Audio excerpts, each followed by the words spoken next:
আমি মাথা নিচু করে দাঁড়িয়ে চাচিকে জিজ্ঞাসা করলাম, কোনো জিনিসটা খুঁজে পাচ্ছেন না? তিনি হালকা হাসি দিয়ে একদিকে ইঙ্গিত করলেন। মনের মধ্যে এক অস্বস্তিকর অনুভূতি খেলা করতে লাগল, যেন মুহূর্তেই সব কিছু পাল্টে গেছে। আমি পরিস্থিতি থেকে সরে যাওয়ার চেষ্টা করলাম, কিন্তু হঠাৎ তিনি আমার হাত ধরে বললেন, প্রয়োজনের অতিরিক্ত ভদ্র হবার দরকার নেই, যা বলছি সেটাই শোনো। তার কথায় মনের ভিতরে এক অদ্ভুত টান অনুভব করলাম। তখন নিজেকে স্থির রাখা কঠিন হয়ে পড়েছিল। চাচি দ্রুত আমার কাছে এসে দাঁড়ালেন। বন্ধুরা, আজকের গল্পটা অনেক বেশি বিশেষ, আশা করছি তোমাদের খুব ভালো লাগবে। আর প্রতিদিন এমন গল্প শুনতে চাইলে ভিডিওটি লাইক, শেয়ার এবং চ্যানেলটি সাবস্ক্রাইব করতে ভুল না। আমি বাইরে সোফায় বসে টিভি দেখছিলাম। প্রায় 25 দিন হলো চাচার বাড়িতে আছি। চাচা বেশিরভাগ সময় বিদেশে থাকেন, তাই তাদের অনুপস্থিতিতে আমি প্রায়ই তাদের বাড়িতে থাকি। তবে এবার চাচা আমাকে একটু অন্যরকমভাবে কথা বললেন। তার চোখে অপারেশন হয়েছে এবং ডাক্তার বলেছিলেন যে আগামী 1 মাস তার চোখে ব্যান্ডেজ থাকবে।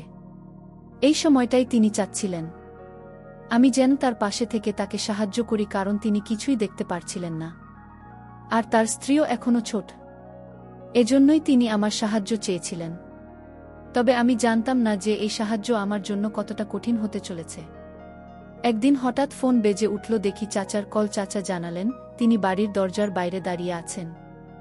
আমি দ্রুত গিয়ে দেখি চাচা তার 22 বছরের স্ত্রীর সাথে দাঁড়িয়ে আছেন। এই প্রথমবার চাচির সাথে আমার দেখা হলো। এর আগে চাচা যখনই ফিরতেন আমি এখানে উপস্থিত থাকতাম না। চাচিকে দেখে কিছুক্ষণ থমকে গেলাম। তার সৌন্দর্য দেখে মনে হলো এমন রূপসী মেয়েকে আগে কখনো দেখিনি যে কোনো পুরুষ তার সৌন্দর্যে মুগ্ধ হতে বাধ্য। চাচা বিদেশে থাকাকালীন চাচির সাথে পরিচয় হয়েছিল এবং সেখানেই তারা বিয়ে করেছিলেন। চাচির সৌন্দর্য দেখে আমার মনে হচ্ছিল চাচা সত্যিই ভাগ্যবান। কিন্তু চাচির চোখে আমি এক ধরনের রহস্যময় দৃষ্টি লক্ষ্য করলাম, যা আমাকে কিছুটা অস্বস্তি দিচ্ছিল। চাচা আমাকে ডাকছিলেন, কিন্তু আমার চোখ ছিল চাচির দিকেই। আমি দ্রুত চাচার প্রশ্নের উত্তর দিয়ে তাদের ঘরে নিয়ে গেলাম। ঘরে ঢোকার সময় হঠাৎ আমার কাঁধে কারো হাতের স্পর্শ অনুভব করলাম। ঘুরে দেখি চাচি একরকম অদ্ভুত হাসি নিয়ে আমার দিকে তাকিয়ে আছে। চাচি আমার দিকে এমনভাবে তাকিয়ে হাসছিলেন যেন হাজারো প্রশ্ন লুকিয়ে আছে তার সেই হাসিতে। আমি কোনো উত্তর দিতে চাইছিলাম না, কারণ জানতাম উত্তর দিলে হয়তো এমন কিছু হতে পারে যা চাচার জন্য ভালো হবে না। আমি দ্রুত চাচাকে ঘরের ভিতর নিয়ে এলাম এবং তাকে বসতে বললাম। তখনই চাচির কণ্ঠ শুনলাম, কুনাল, একটু বলতো রান্নাঘরে কোনো জিনিস কোথায় রাখা আছে। তার কথায় আমি একটু অস্বস্তি অনুভব করলাম। প্রথম দেখাতেই মনে হয়েছিল তিনি সঠিক চরিত্রের কেউ নন। তবে আমিও জানতাম বাড়ির সম্মানের ব্যাপার রয়েছে। আমি চাই না আমার জন্য এই সম্মান নষ্ট হোক। তাই নিজেকে সামলিয়ে যত দূর সম্ভব তার থেকে দূরে থাকার চেষ্টা করছিলাম। কিন্তু যতবার দূরে যেতে চাইতাম তিনি ততবার আমার কাছে আসার চেষ্টা করছিলেন। চাচা তখন বললেন, যাও, তোমার চাচিকে রান্নাঘরের বিষয়টা বুঝিয়ে দাও। নিরুপায় হয়ে উঠে দাঁড়ালাম এবং রান্নাঘরের দিকে এগোলাম। দরজার কাছে পৌঁছে দেখি চাচি যেন অন্য একরকমভাবে তাকিয়ে আছেন, যা আমাকে কাঁপিয়ে তুলেছিল। এই পরিস্থিতি আমাকে নিঃসন্দেহে অস্বস্তিতে ফেলে দিয়েছিল। আমি সামনে থাকা দৃশ্য থেকে চোখ সরাতে চাইছিলাম, কিন্তু কিছুতেই তা সম্ভব হচ্ছিল না। আমার 22 বছরের চাচি আমার দিকে তাকিয়ে মৃদু হাসছিলেন, আর এতে আমার হৃদস্পন্দন দ্রুত হয়ে যাচ্ছিল। হঠাৎ তার কণ্ঠ শুনতে পেলাম, আর এই কুনাল, ওখানে কেন দাঁড়িয়ে আছো? এখানে এসে দেখাও তো রান্নাঘরের জিনিসপত্র কোথায় আছে। চাচির কথা বলার ভঙ্গি এমন জানো সেটি একদম স্বাভাবিক, কিন্তু আমার জন্য এই মুহূর্তে ছিল ভীষণ অস্বস্তিকর। আমি চোখ নামিয়ে নিলাম, কারণ জানতাম বেশি সময় তাকিয়ে থাকলে নিজের উপর নিয়ন্ত্রণ হারাতে পারি, যা কোনোভাবেই চাইনি। যখন তার কাছাকাছি দাঁড়ালাম তখন হঠাৎ তিনি আমার কাঁধে হাত রাখলেন। মনে হলো যেন শরীরে বিদ্যুৎ খেলে গেল। আমি তাড়াতাড়ি পিছিয়ে দাঁড়ালাম। আমাকে দেখেই তিনি মুচকি হেসে বললেন, তুমি তো আসলে বেশ, ভাবতেই পারিনি তুমি এতটা সর। আমার ধারণা ছিল তোমার চরিত্র অন্যরকম। তার কথা শুনে আমি হতবাক হয়ে গেলাম। এমনভাবে বলছিলেন যেন আমার পুরো জীবনটাই। তিনি জানেন তার এমন কথা যেন আকাশ ভেঙে মাথায় পড়ল। এমন কিছু কথা ছিল যা আমার পরিবারের কেউই জানত না, এমনকি বেশিরভাগ বন্ধুর কাছেও কখনো বলিনি। তাই চাচির মুখে এসব কথা শুনে আমি অবাক হয়ে গেলাম। তিনি আমার দিকে তাকিয়ে হাসলেন এবং বললেন, তোমার এত অবাক হওয়ার দরকার নেই। আমার জন্য এসব জানা কঠিন কিছু না। এই কথা বলেই তিনি চোখ মারলেন। তখনই বুঝতে পারলাম এই মহিলা খুবই চালাক এবং তার সাথে কোনো ঝামেলায় জড়ানো মানে নিজের বিপদ ডেকে আনা। তাই আমি ঠিক করলাম, আর বেশি সময় এখানে না থেকে বাড়ি ফিরে যাব। আমি মাথা নিচু করে দাঁড়িয়ে চাচিকে জিজ্ঞাসা করলাম, কোনো জিনিসটা খুঁজে পাচ্ছেন না? তিনি হালকা হাসি দিয়ে একদিকে ইঙ্গিত করলেন। মনের মধ্যে অস্বস্তিকর অনুভূতি খেলা করতে লাগল, যেন মুহূর্তে সবকিছু পাল্টে গেছে। আমি পরিস্থিতি থেকে সরে যাওয়ার চেষ্টা করলাম, কিন্তু তিনি হঠাৎ আমার হাত ধরে বললেন, প্রয়োজনের অতিরিক্ত ভদ্র হওয়ার দরকার নেই, যা বলছি সেটাই শোনো। তার কথায় মনের ভেতরে এক অদ্ভুত টান অনুভব করলাম। তখন নিজেকে স্থির রাখা কঠিন হয়ে পড়েছিল। চাচি দ্রুত আমার কাছে এসে দাঁড়ালেন। তাকে আবারও দেখতে গিয়ে মন আবারও অস্থির হয়ে উঠল, কিন্তু তার দিকে এগোনোর আগে হঠাৎ কারোর পায়ের আওয়াজ পেলাম। যা যা এসে পড়েছিলেন। আমি তাড়াতাড়ি সরে দাঁড়ালাম। চাচিকে দেখে মুখ বাঁকালেন এবং বললেন, ভয় পেও না, তিনি কিছুই দেখতে পাবেন না।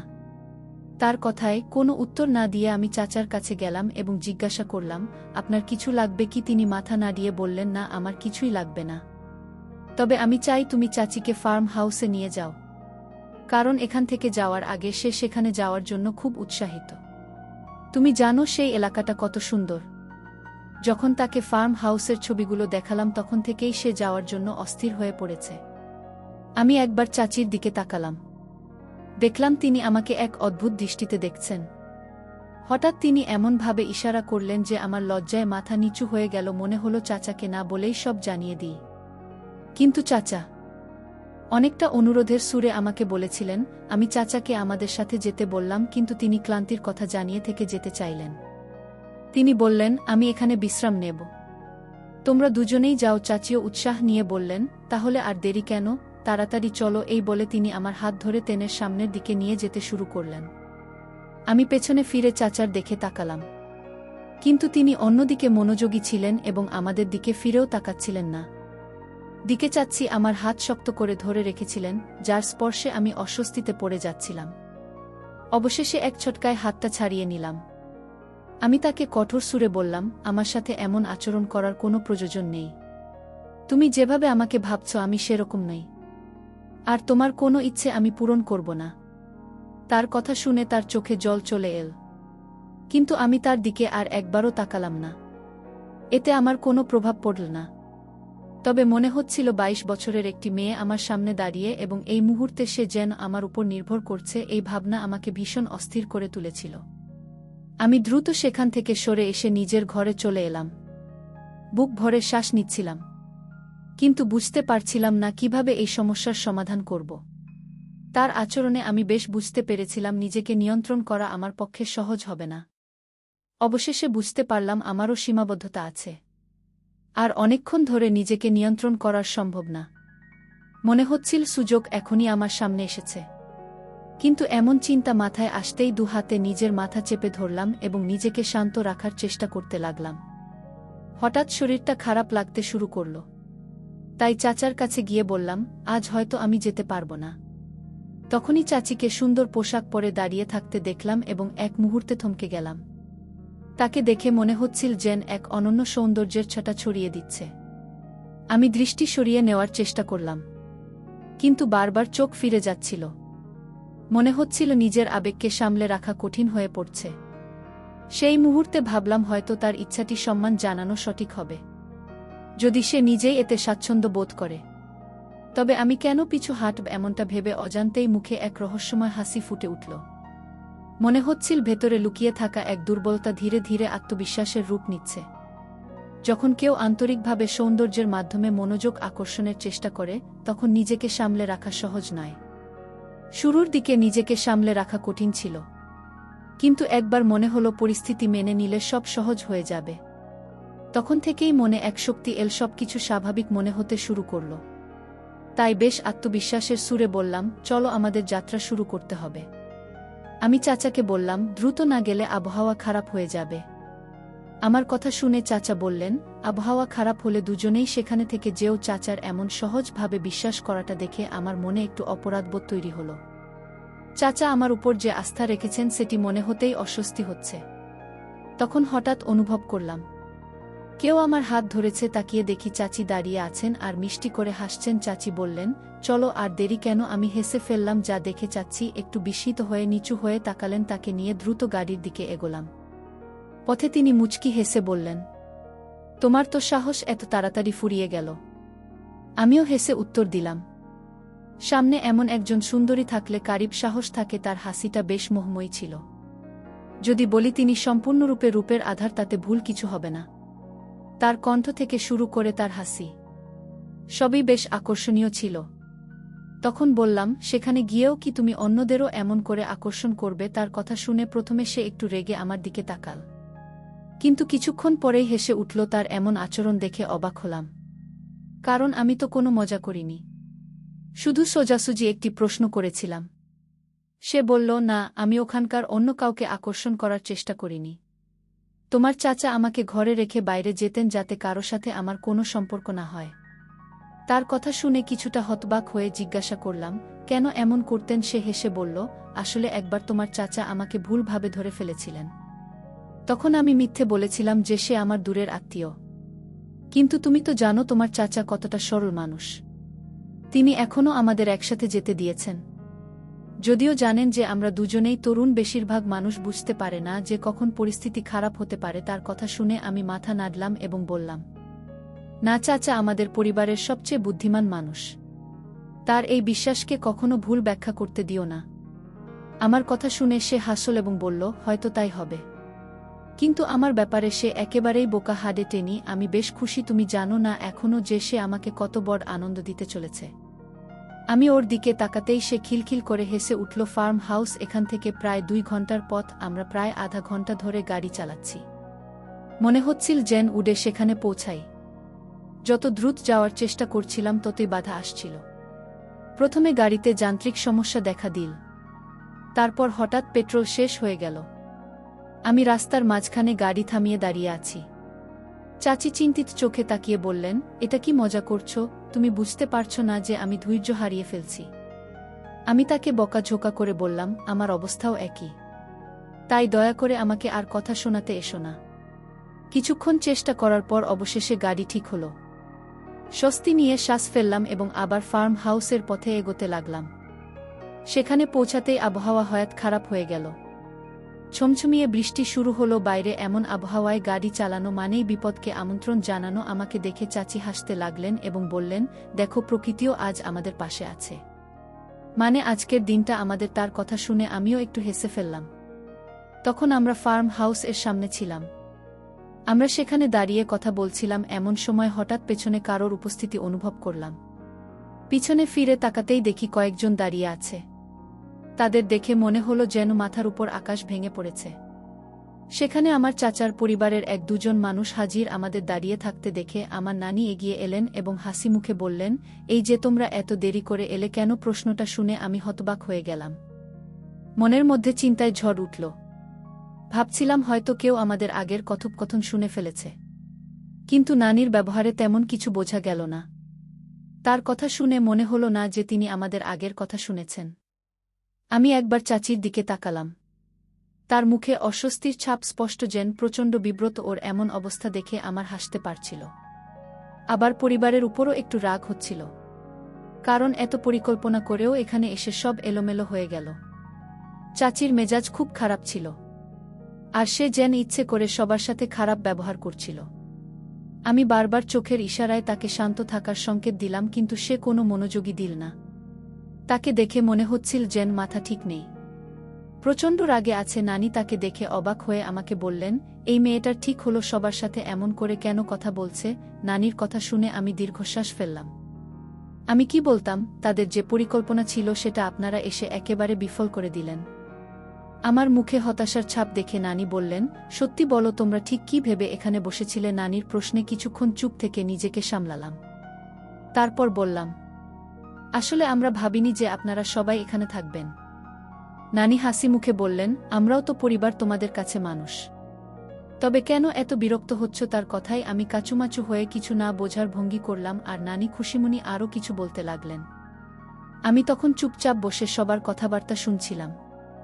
হঠাৎ অনুভব করলাম কেউ আমার দিকে তাকিয়ে আছে। প্রথমে বুঝতে পারছিলাম না, কিছুক্ষণ পর ভুল ভাঙল দেখলাম চাচি আর আমার এক কাজে নামার দিকে তাকিয়ে আছে।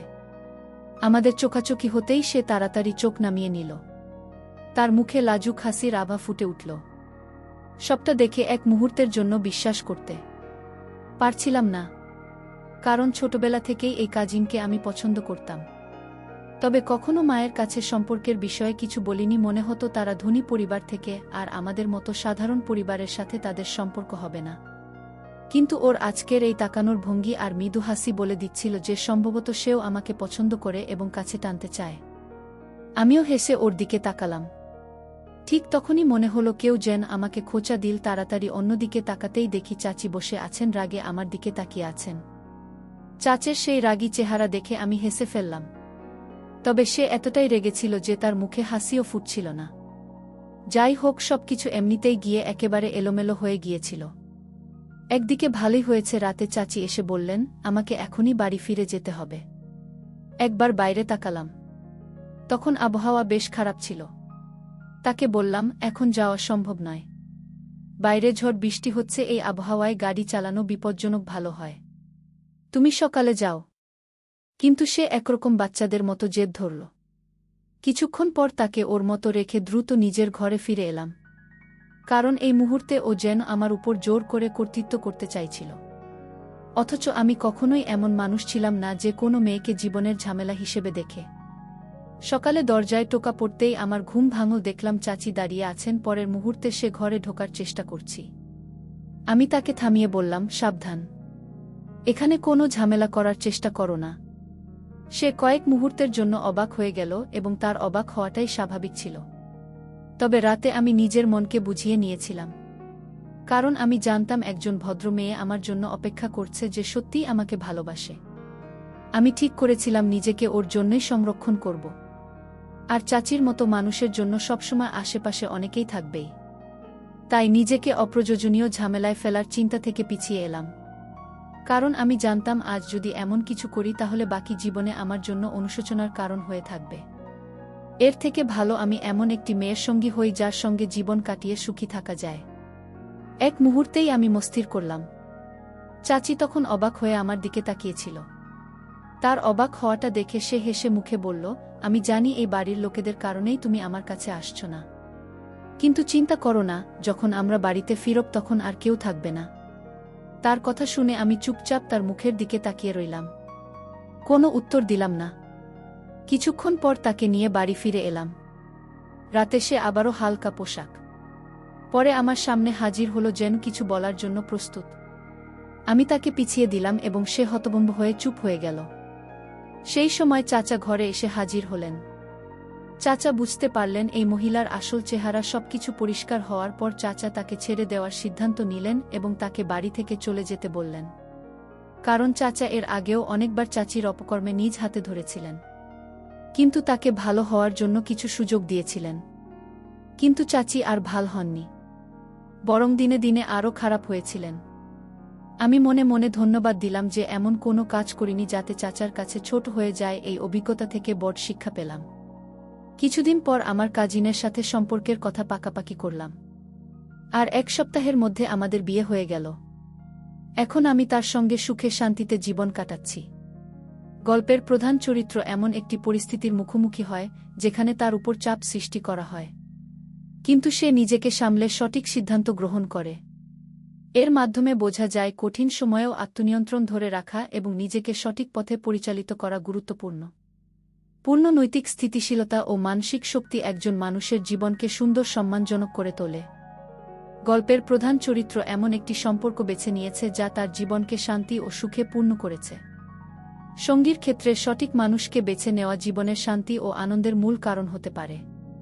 তাই জীবনের সঙ্গী নির্বাচনে সতর্কতা ও বুদ্ধিমত্তার প্রয়োজন। গল্পের চাচির চরিত্র থেকে বোঝা যায় নেতিবাচক ও অসৎ ব্যক্তিরা নিজেদের সাথে সাথে আশপাশের মানুষের জীবন ও সমস্যা সৃষ্টি করতে পারে। এমন ব্যক্তিদের থেকে দূরে থাকা এবং নিজের মানসিক শান্তি বজায় রাখা জরুরি। গল্পের চাচার সিদ্ধান্ত প্রধান চরিত্রের শিক্ষা থেকে বোঝা যায় একজন ব্যক্তির জীবনে যে সম্পর্কগুলি স্বাস্থ্যকর পজিটিভ সেগুলি ধরে রাখা দরকার। অন্যদিকে যে সব সম্পর্কের মধ্যে অসৎ চরিত্র, অশান্তি ও অনাবাঞ্ছিত আচরণ রয়েছে সেগুলিকে দূরে রাখাই মঙ্গল। গল্পের প্রধান চরিত্র যেভাবে তার নৈতিক আদর্শ বজায় রাখে এবং নিজের জন্য সঠিক সিদ্ধান্ত নেয়া, তা থেকে বোঝা যায় জীবনে যে কোনো সিদ্ধান্তে দীর্ঘমেয়াদী সুখকে প্রাধান্য দেওয়া উচিত। সামাজিক আবেগে ভুল সিদ্ধান্ত নেওয়ার কারণে পরবর্তীতে অনুশোচনায় পড়তে হতে পারে। গল্পের চরিত্রটি যেভাবে তার জন্য অপেক্ষা করা শত ভালোবাসার মানুষটির জন্য নিজেকে সংরক্ষণ করে, তা থেকে বোঝা যায় জীবনের গুরুত্বপূর্ণ সম্পর্কের প্রতিশ্রুতিবদ্ধ থাকা আবশ্যক। এটি জীবনের প্রতি এক ধরনের শ্রদ্ধা প্রদর্শন করে। বন্ধুরা, যদি গল্পটি ভালো লেগে থাকে তাহলে দয়া করে ভিডিওটি লাইক করুন এবং আমাদের চ্যানেলটি সাবস্ক্রাইব করুন। পাশে থাকা বেলাল আইকনটি প্রেস করুন যাতে আমরা যখনই নতুন ভিডিও আপলোড করি তার নোটিফিকেশন সবার আগে আপনার কাছে পৌঁছে যায়। ধন্যবাদ। দেখা হবে আমাদের পরবর্তী ভিডিওতে।